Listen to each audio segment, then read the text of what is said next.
غزہ کے خلاف جاری وحشیانہ صہیونی جارحیت کا سلسلہ بدستور جاری ہے، جہاں آج بھی 20 فلسطینی شہید ہو گئے، جبکہ غزہ پر غاصب صہیونی حکومت کے جاری حملوں میں 5 صحافی بھی شہید ہوئے ہیں۔ ارنا نے رپورٹ دی ہے کہ غزہ پر جمعرات کے روز کی وحشیانہ صہیونی جارحیت میں اب تک 20 فلسطینی شہید ہو چکے ہیں، جن میں صحافی اور نامہ نگار بھی شامل ہیں۔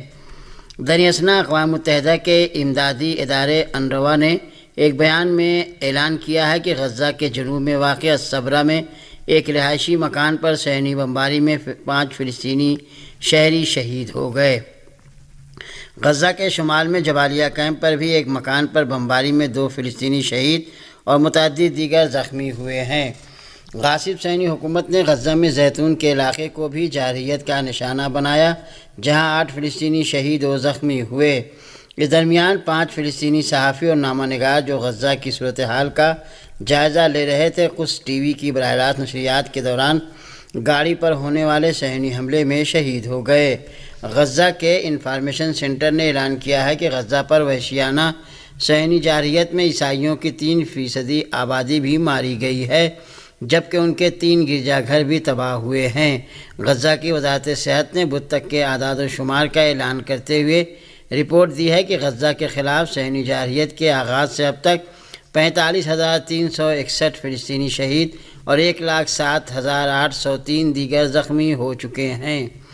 غزہ کے خلاف وحشیانہ صہیونی جارحیت کا یہ سلسلہ ایسی حالت میں جاری ہے کہ بین الاقوامی فوجداری عدالت نے صہیونی وزیر اعظم نتن یاہو اور سابق صہیونی وزیر جنگ گالانت کو جنگی مجرم قرار دیتے ہوئے ان کے وارنٹ گرفتاری جاری کر دیے ہیں۔ فلسطین کی اسلامی مزاحمتی تحریک حماس نے ایک بیان میں کہا ہے کہ صہیونی حکومت کے داخلی سلامتی کے انتہا پسند وزیر ایتمار بن گویر کے مسجد الاقصیٰ کی یہودیوں کی عید کے پہلے دن بے حرمتی تازہ ترین اور خطرناک جارحیت ہے اور اسلامی اور عرب اقوام کو مسجد الاقصیٰ اور فلسطین کے مقدس مقامات کی حمایت میں اپنی ذمہ داریوں پر عمل کرنا چاہیے۔ فلسطین کی اسلامی استقامتی تحریک حماس نے اپنے بیان میں کہا ہے کہ آج جمعرات کی صبح مسجد الاقصیٰ کے صحنوں پر دہشت گرد اسرائیلی وزیر کا حملہ ایک خطرناک جارحیت ہے کہ جو صہیونی غاصب حکومت بالخصوص اس کے انتہا پسند دھڑوں کے اقدامات میں تیزی کو ظاہر کرتا ہے۔ مسجد اقصیٰ اس کی عرب اور اسلامی شناخت کے خلاف غاصب صہیونی حکومت کے مجرمانہ منصوبوں کا مقصد مسجد اقصیٰ پر مزید غلبہ حاصل کرنا ہے۔ بیان میں مزید کہا گیا ہے کہ فاشسٹ قابض اپنے انتہا پسند وزراء کو بیت المقدس اور مسجد اقصیٰ میں بدنیتی پر مبنی منصوبوں کو انجام دینے کی آزادی دے کر اس پر روزانہ اشتعال انگیز حملے کر کے ایک ایسی جارحانہ پالیسی کو بڑھاوا دے رہے ہیں جس سے صرف کشیدگی میں اضافہ ہوگا اور ہمارے عوام اپنے مقدسات کی حفاظت پر اپنا مزاحمتی رد عمل ظاہر کرنے پر مجبور ہوں گے۔ خبر رساں ذرائع نے کچھ دیر پہلے خبر دی تھی کہ صہیونی حکومت کے داخلی سلامتی کے وزیر ایتمار بن گویر نے یہودیوں کے تہوار ہانوکا کے پہلے دن ایک بار پھر مسجد الاقصیٰ پر حملہ کیا ہے۔ صہیونی پولیس نے بن گویر کی حفاظت کو یقینی بنانے کے لیے مسجد اقصیٰ کے صحنوں میں اپنے خصوصی دستے تعینات کیے ہیں۔ بن گویر نے اشتعال انگیز کارروائی کرتے ہوئے متعدد بار مسجد الاقصیٰ پر حملہ کیا ہے۔ نتن یاہو کی کابینہ کے داخلی سلامتی کے وزیر نے گزشتہ اگست میں بھی صہیونی آبادکاروں کے ایک گروپ کے ساتھ مسجد اقصیٰ پر حملہ کیا تھا۔ ایک ویڈیو پیغام میں اس انتہا پسند وزیر نے جنگ بندی مذاکرات ختم کیے جانے اور غزہ کی پٹی کے خلاف جنگ جاری رکھنے پر زور دیا تھا۔ اس بنیاد پرست وزیر نے صہیونیوں سے رمضان المبارک کے آخری 10 دنوں میں اس مقدس مقام کی بے حرمتی کرنے کی بھی اپیل کی تھی۔ فلسطین کی تحریک حماس کے فوجی بازو القسام بریگیڈ نے حماس کے مجاہدین کے ہاتھوں غاصب صہیونی حکومت کا ایک آپاچی ہیلی کاپٹر تباہ ہو جانے کی خبر دی ہے۔ العالم کی رپورٹ کے مطابق فلسطین کی تحریک حماس نے اعلان کیا ہے کہ القسام بریگیڈ نے سام 7 قسم کے میزائل سے صہیونی ہیلی کاپٹر کو نشانہ بنایا۔ یہ واقعہ غزہ کے مغربی علاقے جبالیہ کیمپ کے شمال میں پیش آیا۔ اسی طرح ایک اور کارروائی میں جبالیہ کیمپ میں ہی صہیونی فوجیوں کو دستی بم سے نشانہ بنایا، جس میں کم سے کم ایک صہیونی فوجی افسر ہلاک ہو گیا۔ القسام بریگیڈ نے بدھ کو بھی صہیونی حکومت کا ایک مرکاوا ٹینک تباہ کیا۔ اسی طرح نصیرات کیمپ میں صہیونی حکومت کا ایک ڈرون طیارہ مار گرایا، جس کے نتیجے میں کم سے کم 3 صہیونی فوجی افسران ہلاک ہو گئے تھے۔ بعض خبری ذرائع نے شمال مشرقی شام میں امریکی فوجیوں جنگی ساز و سامان کے ساتھ قافلے کے داخل ہونے کی خبر دی ہے۔ شامی میڈیا کے مطابق امریکی فوج کے دستوں اور ساز و سامان کا ایک قافلہ کہ جس میں 20 فوجی گاڑیاں اور ٹرک شامل ہیں، آج صبح عراق کے صوبہ الانبار میں عین الاسد فوجی اڈے سے شمال مشرقی شام کے صوبہ الحسکہ میں واقع ایک امریکی فوجی اڈے میں داخل ہوا۔ اس قافلے میں امریکی فوج کے خصوصی دستے بھی شامل تھے جو فضائی تحفظ کے ساتھ شام کی سرزمین میں داخل ہوئے۔ مقامی ذرائع نے اعلان کیا ہے کہ امریکی فوج نے گزشتہ چند دنوں کے دوران صوبہ الانبار میں عین الاسد فوجی اڈے اور اربیل کے جنوب میں واقع حریر بیس سے بڑی تعداد میں جنگی دستے شام بھیجے ہیں۔ یہ ایسے حال میں ہے کہ جب شام کے شمال مشرق میں امریکہ کے حمایت یافتہ شامی کردوں اور ترکی کی حمایت یافتہ فورسز کے درمیان جھڑپوں میں گزشتہ چند دنوں میں شدت آئی ہے۔ شام میں تحریر شام سے وابستہ ذرائع نے شمال مغربی شام میں اپنے کچھ عناصر کی ہلاکت کی خبر دی ہے۔ مہر خبر رساں ادارے کے حوالے سے صحاب چینل نے رپورٹ دی ہے کہ تحریر شام کے وزیر داخلہ محمد عبد الرحمن نے ایک بیان میں تحریر شام کے 14 جوانوں کی ہلاکت کی تصدیق کرتے ہوئے کہا ہے کہ مسلح گروہ کے یہ افراد مغربی شام میں طرطوس کے علاقے میں مارے گئے، جبکہ اسی علاقے میں 10 دیگر زخمی بھی ہوئے۔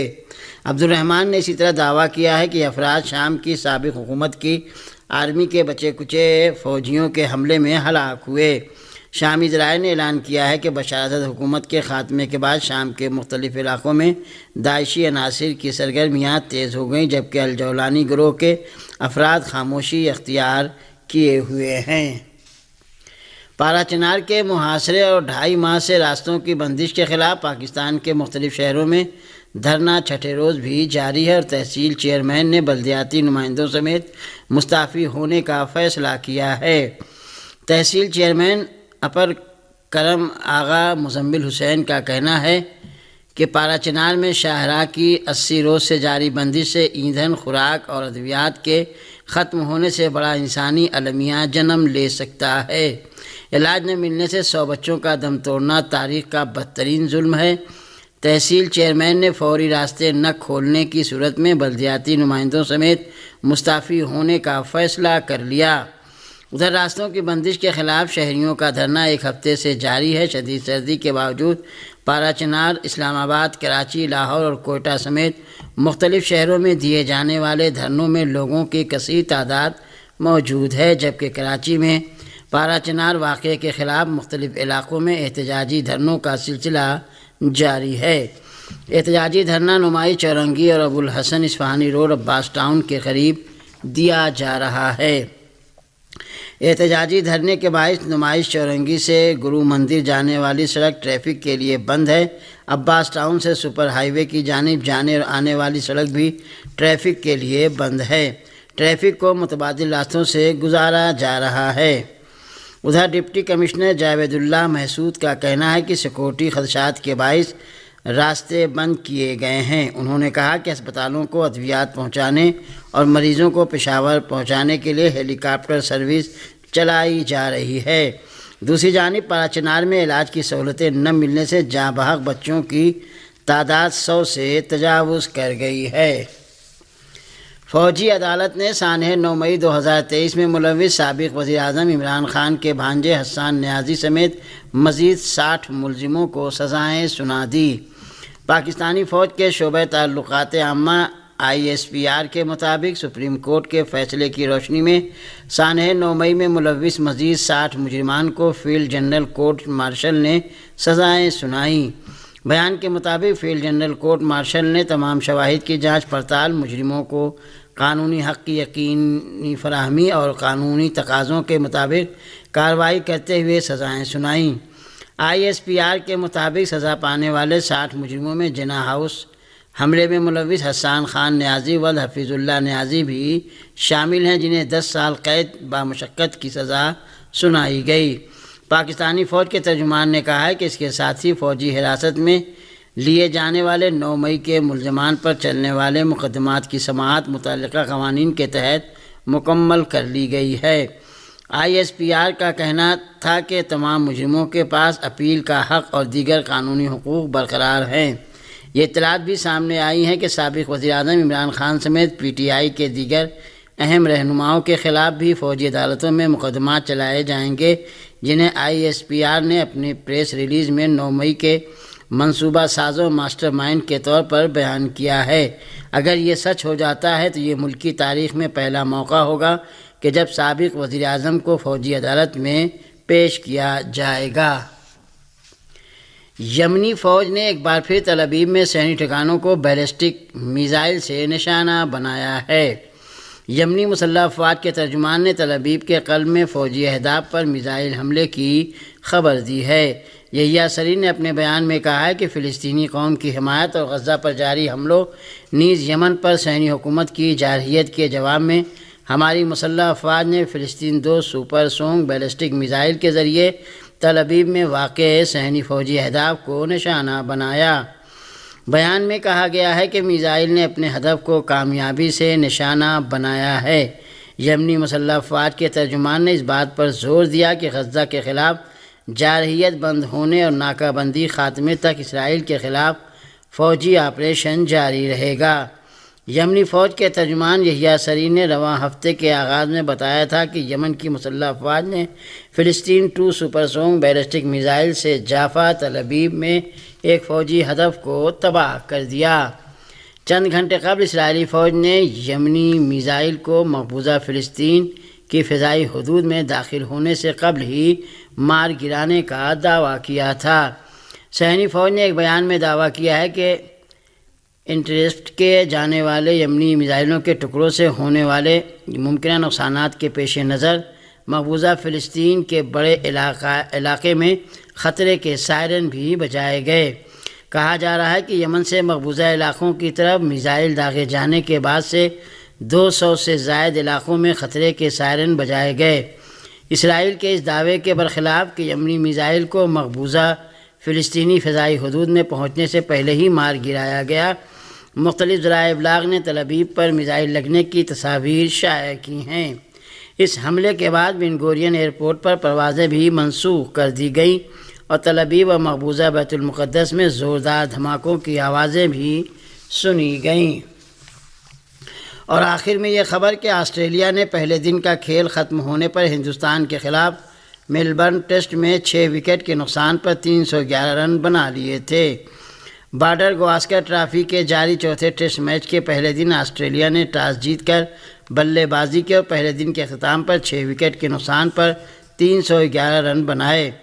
کوئن سٹارز نے 60، عثمان خواجہ نے 57، لیبوشین نے 68 رن بنائے۔ اسمتھ اور پٹ کیمنس ناٹ آؤٹ رہے۔ ہندوستان کی طرف سے بمراہ نے سب سے زیادہ 3 وکٹ لیے، جبکہ رویندر جڈیجا، سندر اور آکاش دیپ نے ایک ایک کھلاڑی کو آؤٹ کیا۔ اس درمیان ہندوستان کے سابق کپتان اور اسٹار کھلاڑی ویراٹ کوہلی پر ICC نے آسٹریلوی بیٹر کوئن سٹارز کو کندھا مارنے پر جرمانہ کر